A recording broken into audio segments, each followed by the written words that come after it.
Hello friends, સ્વાગત છે આપનું મારા રસોડાના કાઠિયાવાડી સ્વાદમાં. હું ભાવનાબેન રાઠોડ. આજે આપણે લીલા વટાણાનો ઉપયોગ કરી અને એકદમ નવી રેસીપી તૈયાર કરવાની છે. શિયાળાની શરૂઆત થાય એટલે માર્કેટમાં મસ્ત મજાના લીલાછમ વટાણા આવતા હોય છે અને વટાણાનો ઉપયોગ કરી અને આપણે અનેક રેસીપીઓ બનાવતા હોઈએ છીએ. પણ આજે હું તમારી સાથે એકદમ નવી જ રેસીપી શેર કરવાની છું, તો વિડીયો બિલકુલ સ્કીપ કર્યા વગર જોજો. તો આ રેસીપી બનાવવા માટે અહીંયા મેં મિક્સિંગ બાઉલ લીધેલું છે. મિક્સિંગ બાઉલમાં 1 કપ પૌવા ઉમેરશું. ઘરમાં રહેલી કોઈ કપ કે વાટકી સેટ કરી અને બધી વસ્તુનું મેજરમેન્ટ કરવાનું છે. 1 કપ પૌવા સાથે આપણે 1 કપ રવો ઉમેરી દઈશું. રવો કોઈ પણ તમારા ઘરમાં હોય, બારીક સૂજી હોય તો પણ ચાલશે અને જાડો રવો હોય તો પણ ચાલશે. કોઈ પણ રવાનો ઉપયોગ કરી અને આ રેસીપી તમે તૈયાર કરી શકશો. સ્વાદ પ્રમાણે થોડું મીઠું ઉમેરી દઈશું અને મિક્સ કરી લેશું. અહીંયા બંને વસ્તુ મિક્સ થઈ ગઈ છે. તો 1 કપ પાણી લીધેલું છે. થોડું થોડું પાણી કરતાં આપણે પૌવા અને રવો મિક્સ કરી દઈશું. વધારે પાણી નથી ઉમેરવાનું, એ વાતનું પણ ખાસ ધ્યાન રાખવાનું છે. પૌવા અને રવો પલળે ને એટલું જ પાણી ઉમેરવાનું છે. અહીંયા મને હજી થોડા વધારે પાણીની જરૂર લાગે છે, તો 2 ચમચી જેટલું વધારે પાણી ઉમેરું છું અને મિક્સ કરી લેશું. અહીંયા મેં બંને વસ્તુ પલાળી દીધી છે અને 1 કપ પાણીમાં મારે 1/4 કપ જેટલું પાણીની જરૂર પડેલી છે. 1/4 કપ જેટલું પાણી વધેલું છે, એ સાઈડ પર રાખી દઈશું. તો ઢાંકી અને સાઈડ પર મૂકી દઈશું. અહીંયા મેં મિક્સર જાર લીધેલો છે. મિક્સર જારમાં આપણે 1 કપ વટાણા ઉમેરી દઈશું. આગળ કહેલું એમ બધી વસ્તુનું મેજરમેન્ટ આપણે એક સરખું રાખવાનું છે. તો વટાણા પણ આપણે 1 કપ લીધેલા છે. 1 કપ વટાણા સાથે લીલા મરચાં, 5 કળી લસણ ના ખાતા હોય તો સ્કીપ કરી દેવાનું, અને થોડા આદુના ટુકડા. બધું મિક્સ કરી અને રફલી પીસી લેશું. ફાઇન પેસ્ટ નથી કરવાની. તો અહીંયા વટાણા પીસી લીધા છે અને તમે જોઈ શકો છો કે આ રીતે દરદરા પીસેલા છે. કોઈ આખા પીસ પણ છે. મિક્સરને તમે પલ્સ પર 2 થી 3 વખત ચલાવશો ને ત્યાં જ તમારા વટાણા આ રીતે પીસાઈ જશે. હવે વટાણા પીસેલા છે એ સાઈડ પર રાખી દઈશું અને આપણે જે પૌવા અને રવો પલાળેલા છે એ જોઈ લઈએ.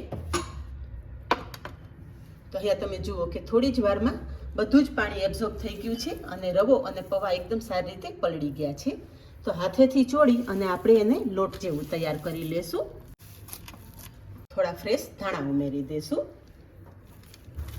અહીંયા બધું સારી રીતે મિક્સ કરી દીધું છે. આગળની પ્રોસેસ ગેસ પર કરશું. અહીંયા ગેસ પર કડાઈમાં તેલ ઉમેરશું.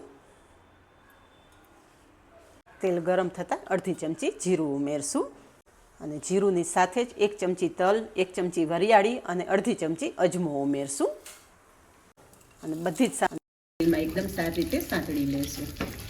તો અહીંયા થોડી જ વારમાં બધી જ સામગ્રી સારી રીતે કકડી ગઈ છે. ચપટી હિંગ ઉમેરશું. તરત જ ક્રશ કરેલા વટાણા ઉમેરી દઈશું. ગેસની ફ્લેમ એકદમ ધીમી રાખી અને વટાણાની પેસ્ટ આપણે સારી રીતે સાંતળી લેશું.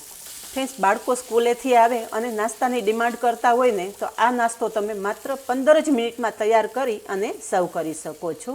કોઈ વધારાની ઝંઝટ નથી. ફટાફટ આ રીત નાસ્તો તૈયાર થઈ જશે. હવે વટાણામાં થોડું પાણીનો ભાગ રહેલો હોય છે. એ પાણી એબ્ઝોર્બ કરવા માટે 2 ચમચી જેટલો ચણાનો લોટ ઉમેરશું. થોડો ચણાનો લોટ ઉમેરશું ને એટલે વટાણાની પેસ્ટને એકદમ સરસ બાઇન્ડિંગ મળશે. મસાલામાં 1/4 ટીસ્પૂન હળદર, અડધી ટીસ્પૂન લાલ મરચું પાવડર, અડધી ટીસ્પૂન જેટલો ધાણા જીરું પાવડર, અડધી ટીસ્પૂન ગરમ મસાલો અને અડધી ટીસ્પૂન આપણે આમચૂર પાવડર ઉમેરશું. આમચૂર પાવડરની જગ્યાએ તમે ચાટ મસાલો ઉમેરી શકો છો અને ચાટ મસાલો કે આમચૂર પાવડર ના હોય તો તમે લીંબુનો રસ પણ ઉમેરી શકો છો અને સ્વાદ પ્રમાણે મીઠું ઉમેરી દેશું. બધું જ એકદમ સારી રીતે મિક્સ કરી લેશું. તો અહીંયા થોડી જ વારમાં તમે જોઈ શકો છો કે આપણો મસાલો સરસ ડ્રાય થઈ ગયો છે અને વટાણા પણ સારી રીતે બફાઈ ગયા છે. હવે ફ્રેશ સમારેલી કોથમરી ઉમેરી દઈશું અને સારી રીતે મિક્સ કરી લઈશું. ગેસની ફ્લેમ બંધ કરી દઈશું અને તૈયાર કરેલો મસાલો આપણે એક પ્લેટમાં કાઢી લઈશું, જેથી ઝડપથી ઠંડુ થઈ જાય.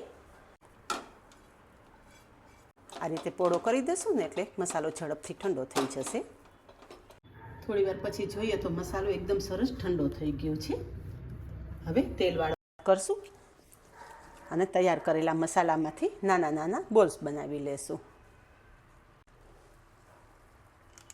વટાણા સાથે થોડો ચણાનો લોટ ઉમેરવાથી અહીંયા તમે જોઈ શકો છો કે મિશ્રણને એકદમ સરસ બાઇન્ડિંગ મળી ગયું છે.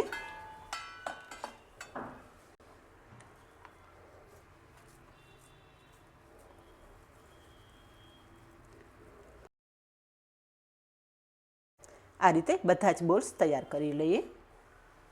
તો આપણા બધા જ બોલ્સ રેડી છે. હવે આપણે જે પૌવા અને રવાનો લોટ તૈયાર કરેલો છે એ ચેક કરી લઈએ. અહીંયા તમે જોઈ શકો છો કે એકદમ રોટલીના લોટ જેવા ફોર્મમાં આવી ગયો છે. તૈયાર કરેલા લોટમાંથી થોડું પોષણ લઈ અને આ રીતે વાટકી જેવો શેપ આપી દઈશું અને તૈયાર કરેલો બોલ અંદર મૂકી અને કવર કરી લેશું. અને જે આપણે બોલ તૈયાર કરેલો છે ને એ વચ્ચે મૂકી દઈશું. તો અહીંયા બોલ એકદમ સારી રીતે કવર કરી લીધો છે. હવે બે હથેળીની વચારે આપણે પ્રેસ કરી અને ટીકીનો શેપ આપી દઈશું. તો અહીંયા તમે જોઈ શકો છો કે એકદમ મસ્ત મજાની આપણી ટીકી તૈયાર થઈ ગઈ છે. એક બીજી ટીકી પણ બનાવી અને તમને બતાવી દઉં. વાટકી જેવો શેપ આપી બોલ અંદર મૂકી અને કવર કરી લેવાનું અને બસ બે હથેળી વચારે પ્રેસ કરી અને ટીકીનો શેપ આપી દેવાનો. તો આ રીતે બધી જ ટીકી તૈયાર કરી લેશું. તૈયાર કરેલા મિશ્રણમાંથી આ રીતે આપણે 10 ટીકી તૈયાર થઈ છે. હવે અહીંયા મેં થોડો આરારૂટ લીધેલો છે. આરારૂટની જગ્યાએ તમે કોર્નફ્લોર પણ લઈ શકો છો. તૈયાર કરેલી ટીકી છે ને આરારૂટનું કોટિંગ કરી દેશું જેથી ઉપરનું પણ સારી રીતે ક્રિસ્પી થઈ જાય. તો આ રીતે આપણે બધી જ ટીકીમાં આરારૂટનું કોટિંગ કરી લેશું.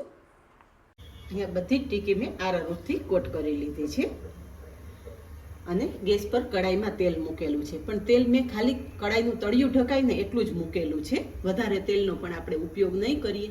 છેલ્લે પણ હું તમને બતાવી દઈશ, આ ટીકી બિલકુલ તેલ એબ્ઝોર્બ નથી કરતી. તેલ સરસ ગરમ થઈ ગયું છે. તો તૈયાર કરેલી ટીકી આપણે તેલમાં મૂકી દઈશું. ગેસની ફ્લેમ મીડિયમ રાખી અને તૈયાર કરેલી ટીકી આપણે સેલો ફ્રાય કરી લઈશું. હવે ટીકી એક બાજુ થોડી ફ્રાય થાય એટલે હળવા હાથે પલટાવી લેશું.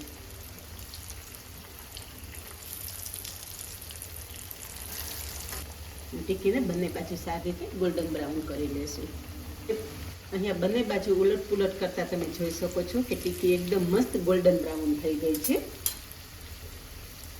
આ રીતે બાકીની ટીકી પણ સેલો ફ્રાય કરી લેશું. બંને બેચની ટીકી સેલો ફ્રાય થઈ ગઈ છે અને તેલ પણ તમને બતાવી દઉં કે જેટલું આપણે કડાઈમાં મૂકેલું હતું ને એટલું જ તેલ છે. તેલ બિલકુલ બળેલું નથી. અહીંયા તમે જોઈ શકો છો કે માત્ર 15 જ મિનિટમાં એકદમ સ્વાદિષ્ટ અને નવો આપણો નાસ્તો તૈયાર થઈ ગયો છે, જેને મેં કેચઅપ સાથે સર્વ કરેલો છે. તમે તમારા મનપસંદ ડીપ સાથે આ નાસ્તો સર્વ કરી શકો છો. તો આ જ રીતે બનાવો અને કમેન્ટમાં જણાવો કે કોઈ પણ ઝંઝટ વગર એકદમ સ્વાદિષ્ટ એવો આ નાસ્તો તૈયાર થયેલો છે. એ રેસીપી કેવી લાગી? આજે બસ આટલું જ. મળીએ નેક્સ્ટ વિડીયોમાં. ત્યાં સુધી બાય. Thank you.